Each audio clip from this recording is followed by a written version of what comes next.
AC বিস্ফোরণ কেন হয় এই প্রশ্নটা অনেকেই আমার কাছে করে।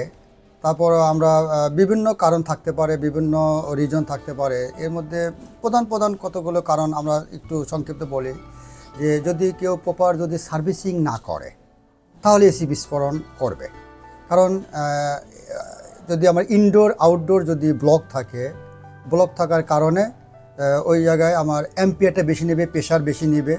আর অ্যাম্পিয়ার মানে কারেন্ট বেশি নেওয়া মানে যে আমার যে তার ইউজ করি, যে ক্যাবেল ইউজ করি, এর অ্যাম্পিয়ার নেওয়ার ক্যাপাসিটি আছে 14 অ্যাম্পিয়ার।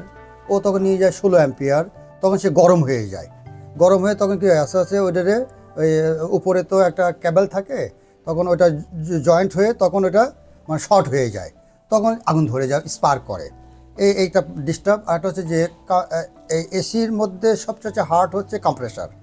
আর কম্প্রেসারের সবচেয়ে দুর্বল পয়েন্ট হচ্ছে টার্মিনাল। এই টার্মিনালের গোড়া যদি লিক হয়ে যায় বা ওখান থেকে স্পার্ক করে, যদি লুজ কন্ট্যাক্ট থাকে ওখান থেকে কিন্তু আগুনটা ধরে। এবং একটা যদি ছিদ্র হয়ে যায়, ওই কম্প্রেসারের মধ্যে ওর যে ড্রাম থাকে ওই মধ্যে থাকে তেল, ওই তেলটা বের হয়ে তখন আরও আগুন ধরাতে সাহায্য করে।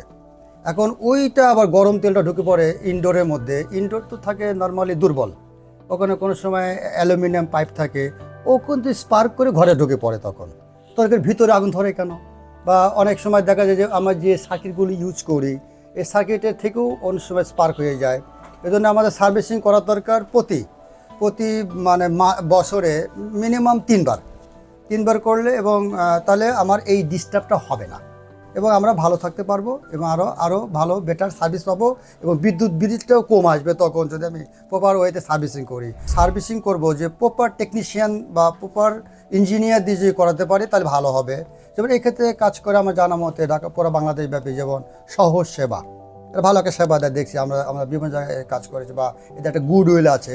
জেনুইন লোক ছাড়া, প্রপার সার্টিফিকেট ছাড়া কাউকে বাসায় ঢুকতে দিবেন না প্লিজ। তাহলে নিজেও সেফ, এসিও সেফ এবং টোটালটাই পুরো বাংলাদেশই সেফ।